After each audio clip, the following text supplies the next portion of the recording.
ഇപ്പോ ഈ കർണാടകയിൽ അർജുൻ എന്ന് പറയുന്ന ചെറുപ്പക്കാരൻ ഒരു അപകടത്തിൽപ്പെട്ടിട്ട് 4-5 ദിവസമായിട്ട് ഭരണകൂടമായിട്ടുള്ള കേരളത്തിലെ പിണറായി സർക്കാർ പ്രത്യേകിച്ചൊന്നും ചെയ്തിട്ടുണ്ടെന്ന് നമ്മൾക്ക് തോന്നുന്നില്ല. ആശയവിനിമയം നടത്തിയെന്നാണ് ഇപ്പൊ അവസാനമായിട്ട് കർണാടക സർക്കാരുമായിട്ട് ആശയവിനിമയം നടത്തിയെന്നതാണ് മാധ്യമങ്ങൾ റിപ്പോർട്ട് ചെയ്തത്. ഇവിടുത്തെ പ്രതിപക്ഷ പാർട്ടികൾ ഈ ഒരു വിഷയത്തിൽ, അല്ലെങ്കിൽ പ്രതിപക്ഷ പാർട്ടികൾ എന്ന് പറയുമ്പോൾ പ്രധാനമായിട്ട് കോൺഗ്രസ്, UDF എന്തൊരു നിലപാടാണ് ഈ ഒരു വിഷയത്തിൽ? വി ഡി സതീശനെ പോലെയുള്ള ആളുകൾ എന്തിനാണ് ഇവിടെ ഇങ്ങനെ ഒരു പ്രതിപക്ഷ സംവിധാനത്തിൽ അതിന്റെ മേലാളന്മാരായിട്ട് ഇരിക്കുന്നതെന്ന് നമ്മൾക്ക് സംശയം തോന്നിപ്പോകും ഈ ഒരു സമയത്ത്. അല്ല, കോൺഗ്രസിനെ സംബന്ധിച്ച് അവരുടെ മുഖം നഷ്ടപ്പെട്ട് നിൽക്കുകയാണ്. കോൺഗ്രസ് ഭരിക്കുന്ന കർണാടകത്തിലാണ് ഈ സംഭവം ഉണ്ടായത്. ഇന്ന് രാവിലെ ഒരു മണ്ണ് മാഫിയയുമായി ബന്ധപ്പെട്ട ഒരാൾ ഒരു ചാനലിൽ സംസാരിക്കുന്നത് ഞാൻ കേൾക്കുകയുണ്ടായി. അയാൾ പറഞ്ഞു, ഞങ്ങളെയൊക്കെ മണ്ണ് മാഫിയ എന്നാണ് വിളിക്കുന്നത്. ഞങ്ങളോട് പറഞ്ഞാൽ ഈ 5000 ടൺ മണ്ണ് അല്ലെങ്കിൽ 50,000 ടൺ മണ്ണ് മിനിറ്റ് വെച്ച് ഞങ്ങൾ മാറ്റിത്തരും. ഒരു 100-300 ട്രക്കുകൾ അങ്ങോട്ട് കൊണ്ടുപോയി അതിനാവശ്യമായ JCBയും കൊണ്ടുപോയാൽ മിനിറ്റ് കൊണ്ട് ഞങ്ങൾക്ക് ഇത് മാറ്റാൻ പറ്റും. കാരണം ഞങ്ങൾ ഈ പണിയാണല്ലോ ചെയ്യുന്നത്. ഇപ്പം ആഴ്ച ഒന്നാകാറായി, ഇതുവരെ ഇതിനൊരു തീരുമാനം ഉണ്ടാകുന്നില്ല. അപ്പൊ ഭരണകൂടത്തിന് കഴിയില്ല എങ്കിൽ പറയൂ, ഞങ്ങള് മാറ്റിത്തരാം. കാരണം ഞങ്ങള് മിനിറ്റുകൾ കൊണ്ട് കുന്ന് ഇടിച്ച് നിരപ്പാക്കുന്ന പാർട്ടികളാണ്. അപ്പൊ ഞങ്ങളെ സംബന്ധിച്ച് ഈസിയാണ് എന്നവർ പറഞ്ഞിട്ട് പോലും ഈ 2 ഭരണകൂടങ്ങളും മിണ്ടുന്നില്ല. എന്താ കാരണം? കമ്മ്യൂണിസ്റ്റ് ഭരണകൂടത്തെയും കോൺഗ്രസ് ഭരണകൂടത്തെയും, കേരളത്തിലെ ഗവൺമെന്റിനെയും കർണാടകത്തിലെ ഗവൺമെന്റിനെയും ഒരുപോലെ വെട്ടിലാക്കിയ, ഒരുപോലെ നാണക്കേടുണ്ടാക്കിയ ഒരു സംഭവമാണ് ഇത്. ഇപ്പൊ കോൺഗ്രസ് ഭരണകൂടം ഭരിക്കുന്ന കർണാടകത്തിൽ അവർക്ക് ഇതുപോലെ ഒരു ദാരുണ സംഭവം ഉണ്ടായി, മണ്ണിടിച്ചിലുണ്ടായാൽ അതിനടിയിൽ പെട്ടുപോയവരെ സംരക്ഷിക്കാൻ വേണ്ടിയുള്ള യാതൊരു സംഭവമില്ല. അപ്പൊ നമുക്ക് കിട്ടിക്കൊണ്ടിരിക്കുന്ന വീഡിയോ ഫുട്ടേജ് നോക്കൂ, നമുക്ക് കിട്ടിക്കൊണ്ടിരിക്കുന്ന ഫോട്ടോകൾ നോക്കൂ. ഇന്ന് രാവിലെ ഞാൻ നോക്കി, ഒരേ ഒരു JCB മാത്രം അവിടെ നിന്ന് വളരെ മന്ദഗതിയിൽ മണ്ണ് നീക്കുന്നു എന്നല്ലാതെ ആ ഒരു മല മുഴുവൻ ഇടിഞ്ഞ് താഴോട്ട് വന്നെടുത്ത് കേവലം ഒരൊറ്റ JCB വർക്ക് ചെയ്താൽ എത്ര മാസങ്ങൾ വേണമെങ്കിലും വർക്ക് ചെയ്യാം. നേരെ മറിച്ച് ഇവിടെ ഒരു പാറമടയിൽ പോയി നോക്കൂ, ഇവിടുത്തെ മണ്ണെടുക്കുന്ന വലിയ കുന്നിടിച്ചു നിരത്തുന്ന പ്രദേശങ്ങളിൽ പോയി നോക്കൂ. 100 കണക്കിന് JCBകൾ, 100 കണക്കിന് ട്രക്കുകൾ, ഇതൊക്കെ നമുക്ക് കാണാൻ കഴിയും. ഇതൊക്കെ നമുക്ക് അവിടെയും ചെയ്തുകൂടെ? അപ്പോൾ ഭരണകൂടത്തെ സംബന്ധിച്ചിടത്തോളം അതിൽ നിന്ന് താല്പര്യമില്ല. കാരണം അതിൽ നിന്ന് വരുമാനമില്ല. രാഷ്ട്രീയപരമായി അവർക്ക് നഷ്ടമുണ്ട്. ഈ 2 ഭരണകൂടത്തിനും, കേരള മന്ത്രിസഭയ്ക്കും കർണാടക മന്ത്രിസഭയ്ക്കും രാഷ്ട്രീയ നഷ്ടമുണ്ട് എന്നുള്ളത് കൊണ്ട് അവർ ആ വിഷയത്തെ അവഗണിക്കുകയാണ് ചെയ്യുന്നത്. ഇപ്പോ കേരളത്തിന്റെ മുഖ്യമന്ത്രി പിണറായി വിജയനെ സംബന്ധിച്ച് അദ്ദേഹത്തിന്റെ പലപ്പോഴായിട്ടുള്ള നിലപാടുകൾ ഈ വിദേശ യാത്രകളുമായി ബന്ധപ്പെട്ടുകൊണ്ടൊക്കെ നമ്മൾ കണ്ടിട്ടുണ്ട്. ഇതിന് കേന്ദ്ര സർക്കാർ പല രീതിയിൽ തടയിടാൻ ശ്രമിക്കുന്നു എന്നുള്ള രീതിയിലേക്കുള്ളൂ. അദ്ദേഹത്തിനെതിരെ അദ്ദേഹത്തിന്റെ ഭരണ കാലഘട്ടത്തിൽ വന്ന ഏറ്റവും പ്രധാനപ്പെട്ട ഒരു ചോദ്യമായിരുന്നു, അല്ലെങ്കിൽ ഒരു കേസുകളായിരുന്നു സ്വർണ്ണക്കടത്ത് എന്ന് പറയുന്ന ഒരു സംവിധാനം. അത് വിദേശ രാജ്യങ്ങളുമായി ബന്ധപ്പെട്ട സംവിധാനമാണ്. ഇന്ത്യയിൽ ഇന്ന് ഏറ്റവും കൂടുതൽ സ്വർണ്ണക്കള്ളക്കടത്ത് നടത്തുന്ന ഒരു സംസ്ഥാനമായിട്ട് കേരളം കഴിഞ്ഞ ഒരു 10-15 വർഷം കൊണ്ട് മാറിക്കഴിഞ്ഞിരിക്കുകയാണ്. അപ്പോ ഇതുപോലെയുള്ള വിദേശ സംവിധാനങ്ങൾ രൂപീകരിച്ച് മുന്നോട്ട് പോകുമ്പോൾ യഥാർത്ഥത്തിൽ ഈ സ്വർണ്ണക്കള്ളക്കടത്ത് പോലെയുള്ള കാര്യങ്ങളെ പ്രതിരോധിക്കുക എന്നുള്ള ഏതെങ്കിലും തരത്തിലുള്ള ലക്ഷ്യം സംസ്ഥാന സർക്കാരിന്? അതായത് സംസ്ഥാന സർക്കാരിന്റെ ഒരു നയം എന്ന് വേണമെങ്കിൽ പറയാം. നമ്മൾ അങ്ങനെ സംശയിച്ചു പോകും. ഇത്തരം കള്ളക്കടത്തുകൾ, ഇത്തരം നിയമവിരുദ്ധ നടപടികൾ അവർക്ക് പാർട്ടിക്കോ പാർട്ടിക്ക് വേണ്ടപ്പെട്ടവർക്കോ സമ്പത്തുണ്ടാക്കാൻ വേണ്ടി തുറന്നു കൊടുത്തിരിക്കുകയാണ്. കാരണം അന്വേഷണങ്ങൾ നടത്തണമെങ്കിൽ കേരള സംസ്ഥാനത്തിനകത്ത് നടക്കുന്ന ഒരു ക്രൈം, അല്ലെങ്കിൽ കേരള സംസ്ഥാനവുമായി ബന്ധപ്പെട്ട് വിദേശത്ത് നടക്കുന്ന ഒരു ക്രൈം, അതിൽ പ്രാഥമികമായിട്ടുള്ള കാര്യങ്ങൾ അന്വേഷണം നടത്തേണ്ടത് കേരളത്തിലെ പോലീസ്, കേരളത്തിലെ ക്രൈംബ്രാഞ്ച്, കേരളത്തിലെ രഹസ്യാന്വേഷണ വിഭാഗം, മറ്റ് അന്വേഷണ ഏജൻസികൾ, ഇതൊക്കെയാണ്. ചുരുക്കി പറഞ്ഞാൽ കേരളത്തിന്റെ ഭരണകൂടമാണ്. പക്ഷെ ഭരണകൂടം തന്നെയാണ് അഴിമതി കാണിക്കുന്നതെങ്കിൽ, ഭരണകൂടം തന്നെയാണ് ഈ അഴിമതിയുടെയും തട്ടിപ്പിന്റെയും കൊള്ളയുടെയും ഗുണഭോക്താക്കളെങ്കിൽ അവരുടെ പോലീസോ അവരുടെ ക്രൈംബ്രാഞ്ചോ അവരുടെ രഹസ്യാന്വേഷണ വിഭാഗങ്ങളോ യാതൊരു വിധത്തിലും അതിനെതിരെ ഒരു ചെറുവിരൽ പോലും അനക്കില്ല.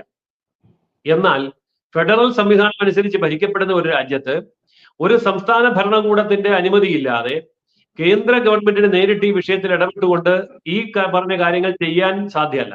അങ്ങനെ ചെയ്തു എന്നിരിക്കട്ടെ. അങ്ങനെ ചെയ്തു കഴിഞ്ഞാൽ കേരള ഗവൺമെന്റ് കോടിക്കണക്കിന് രൂപ മുടക്കി കേരളത്തിന്റെ അധികാരത്തിൽ കേന്ദ്രം കൈകടത്തുന്നു എന്നും പറഞ്ഞ് സുപ്രീം കോടതിയിൽ പോയി അതിന് സ്റ്റേ മേടിക്കും.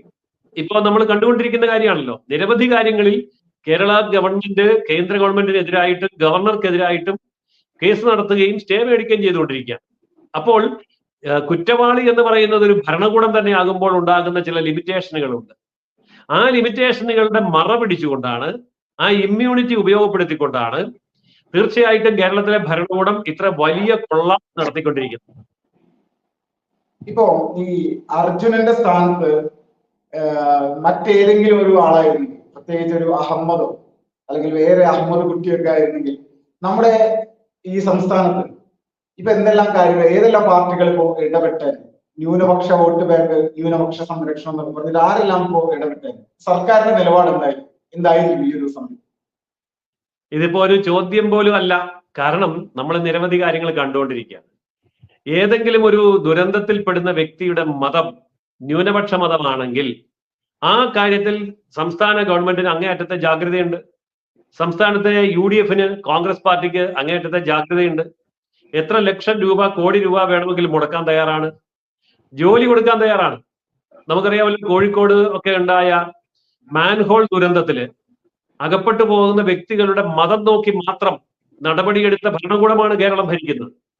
അതായത് ദാരുണ ദുരന്തങ്ങളിൽ ഒരു വ്യക്തി മരിക്കുമ്പോൾ അയാളുടെ മതം നോക്കി മാത്രം നഷ്ടപരിഹാരം കൊടുക്കുകയും നടപടിയെടുക്കുകയും സർക്കാർ ജോലി കൊടുക്കുകയും കോമ്പൻസേറ്റ് ചെയ്യുകയും ചെയ്യുന്ന ഒരു നിലപാട് കേരളത്തിലെ ഗവൺമെന്റിനുണ്ട്, എല്ലാവർക്കും അറിയാം. പക്ഷെ ഇവിടുത്തെ ഒരു ധൈര്യം എന്താണെന്ന് വെച്ചാൽ, ഇവിടെ ഭൂരിപക്ഷ വിഭാഗത്തിൽപ്പെടുന്നവർ എത്രമാത്രം അവഗണിക്കപ്പെട്ടാലും, ഇവിടുത്തെ ന്യൂനപക്ഷ വിഭാഗങ്ങളിൽ 20% ആനുകൂല്യത്തിന് മാത്രം വിധിക്കപ്പെട്ട ക്രൈസ്തവർ എത്രമാത്രം അവഗണിക്കപ്പെട്ടാലും അവർക്കെതിരെ വീണ്ടും വീണ്ടും ആക്രമണങ്ങൾ നടത്താം, അവരെ വീണ്ടും വീണ്ടും അവഗണിക്കാം എന്നൊരു രാഷ്ട്രീയ അന്തരീക്ഷം ഇവിടെ നിലനിൽക്കുന്നുണ്ട്. കാരണം സംഘടിത ന്യൂനപക്ഷത്തിലെ വലിയ വിഭാഗത്തിന്റെ വോട്ട് മാത്രം മതി കമ്മ്യൂണിസ്റ്റ് പ്രസ്ഥാനത്തിനും കോൺഗ്രസ് പ്രസ്ഥാനത്തിനും അധികാരം നിലനിർത്താൻ എന്നുള്ള ഒരു നിലപാട് വന്ന സ്ഥിതിക്ക് ഇവിടുത്തെ കമ്മ്യൂണിസ്റ്റുകാരും കോൺഗ്രസ്സുകാരും തീർച്ചയായും സംഘടിത വോട്ട് ബാങ്ക് ആരുടെ കയ്യിലിരിക്കുന്നോ അവർക്ക് അനുകൂലമായ നിലപാട് മാത്രമേ സ്വീകരിക്കുകയുള്ളൂ. സംഘടിത വോട്ട് ബാങ്ക് ഇല്ലാത്ത ബാക്കി ഉള്ള ന്യൂനപക്ഷത്തിനും സംഘടിത വോട്ട് ബാങ്ക് ഇല്ലാത്ത ഭൂരിപക്ഷത്തിനും അതിൽപ്പെട്ട ഏതൊരു വ്യക്തിക്കും എന്ത് തന്നെ സംഭവിച്ചാലും ഈ കോൺഗ്രസ് ഭരണകൂടമോ അല്ലെങ്കിൽ കോൺഗ്രസിന്റെ പ്രതിപക്ഷമോ കമ്മ്യൂണിസ്റ്റ് ഭരണകൂടമോ ഒരു ചെറുവിരൽ പോലും അനക്കില്ല, കണ്ടതായിട്ട് നടിക്കില്ല, പ്രതികരിക്കാനും പോകുന്നില്ല. കാരണം ദുരന്തം ഏറ്റുവാങ്ങുന്നവർക്ക് പ്രതികരണമില്ല എന്ന് മനസ്സിലാക്കി കഴിഞ്ഞ കമ്മ്യൂണിസ്റ്റ് കോൺഗ്രസ് മുന്നണികൾ ആ ദുരന്ത ബാധിതരെ വീണ്ടും വീണ്ടും പീഡിപ്പിക്കുക തന്നെ ചെയ്യും.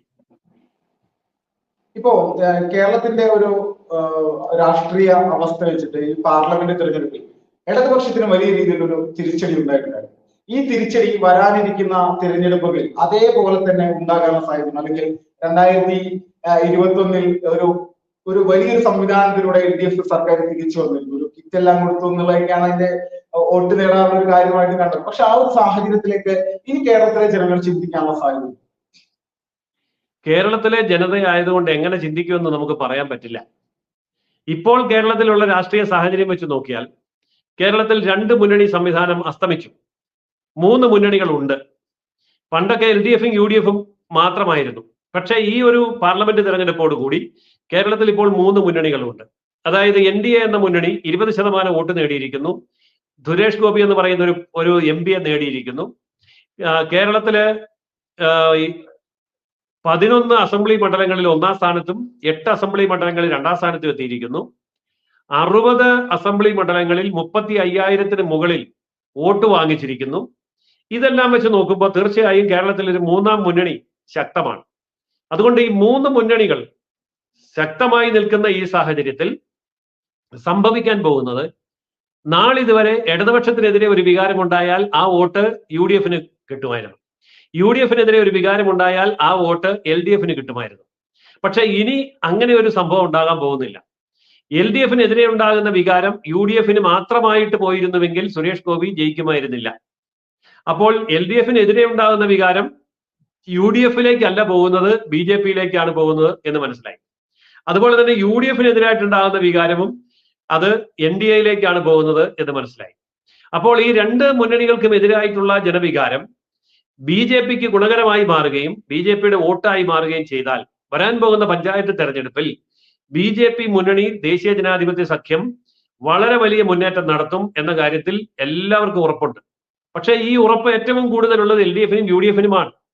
അതുകൊണ്ട് LDF-ഉം UDF-ഉം ചെയ്യാൻ പോകുന്നത് കേരളത്തിന് പുറത്ത് അണകെട്ടി നിർത്തിയിരിക്കുന്ന ആ ഇന്ത്യ മുന്നണി അടുത്ത പഞ്ചായത്ത് തെരഞ്ഞെടുപ്പിൽ കേരളത്തിനകത്ത് അവർ നടപ്പാക്കും. BJP ജയസാധ്യതയുള്ള എല്ലാ പഞ്ചായത്ത് വാർഡുകളിലും LDF UDF മുന്നണികൾ ഒറ്റ മുന്നണിയായി മാറി BJP അധികാരത്തിൽ വരാതിരിക്കാൻ വേണ്ടിയുള്ള ഒരു ഇന്ത്യ മുന്നണി കേരളത്തിനകത്ത് നടപ്പാക്കും. അങ്ങനെ നടപ്പാക്കിയാൽ BJP മുന്നണി NDA മുന്നണി പ്രതീക്ഷിക്കുന്ന വിജയം നേടണമെന്നില്ല. മറ്റൊന്ന്, കേരള ജനതയുടെ ദൗർബല്യം എന്താണ് എന്നുള്ളത് പിണറായി വിജയനും CPM-നും വളരെ നന്നായിട്ട് അറിയാം. കഴിഞ്ഞ തവണ കൊടുത്ത കിറ്റിനേക്കാൾ വലിയ ഒരു കിറ്റ് കൊടുത്തോണ്ട് കിറ്റിന്റെ പേര് ചാക്കെന്നാക്കി മാറ്റിക്കൊണ്ട് ഒരു ചാക്ക് നിറയെ സാധനം വീട്ടിലെത്തിച്ചാൽ പിണറായി വിജയന്റെ എന്ത് തോന്നിയാസത്തിനും വോട്ട് ചെയ്തു കൊടുക്കുന്ന അടിമ ജനതയായി മലയാളി മാറിയിരിക്കുന്നു. ഇപ്പോൾ മലയാളിക്കറിയാം കറണ്ട് ചാർജ് കൂട്ടി, മലയാളിക്കറിയാം മുഴുവൻ ടാക്സുകളും കൂട്ടി, അങ്ങനെ എല്ലാ കാര്യങ്ങളും മലയാളി അനുഭവിക്കുന്നുണ്ട്. കേരളത്തിലെ ജനങ്ങൾ പെട്രോളിനും ഡീസലിനും 8 രൂപ മുതൽ 10 രൂപ വരെ വില കൂടുതൽ കൊടുത്ത് മേടിക്കുന്നുണ്ട്. എങ്കിൽ പോലും വോട്ടെടുപ്പിന്റെ തൊട്ടടുത്ത ദിവസം ഒരു കിറ്റ് വീട്ടിലേക്ക് കൊടുത്താൽ ഇതെല്ലാം മറന്ന് കിറ്റിന്മേലേക്ക് കമന്നു വീഴുന്ന മലയാളി, ഇവിടുത്തെ കിറ്റിന്റെ അടിമകളാണ് എന്ന് മനസ്സിലാക്കുന്ന ഭരണകൂടം, പഞ്ചായത്ത് തെരഞ്ഞെടുപ്പ് വരുമ്പോൾ കഴിഞ്ഞ തവണ കൊടുത്തതിന്റെ 10 ഇരട്ടിയുള്ള ഒരു കിറ്റും കൊടുത്ത് രംഗത്തേക്ക് വന്നാൽ അവർക്ക് വീണ്ടും വിജയിക്കാൻ കഴിയുന്ന രാഷ്ട്രീയ സാഹചര്യം കേരളത്തിൽ ഉണ്ടാക്കിയെടുക്കാൻ കഴിയും. കാരണം മലയാളിയുടെ പ്രതികരണം എനിക്കെന്ത് കിട്ടും എന്ന ഒറ്റ കാര്യത്തിന്മേലാണെങ്കിൽ എനിക്ക് എന്തെങ്കിലും കൊടുത്താൽ മതിയല്ലോ. അപ്പൊ ഈ വിരോധമൊക്കെ കഴുകിക്കളയാൻ അവർക്ക് കഴിയും. ശബരിമല വിഷയത്തിൽ നമ്മൾ ഇത് കണ്ടതാണ്. ശബരിമല വിഷയത്തിൽ ഇടതുപക്ഷത്തിനെതിരായി കേരള ജനത ആഞ്ഞടിച്ചു. തൊട്ടടുത്ത് വന്ന ഇലക്ഷനിൽ അതേ കേരള ജനത അതേ പിണറായി വിജയനെ വലിയ ഭൂരിപക്ഷത്തിൽ വിജയിപ്പിച്ചു. അപ്പോൾ അന്ന് നമ്മൾ കണ്ടതാണ് കിറ്റിന്റെ ശക്തി.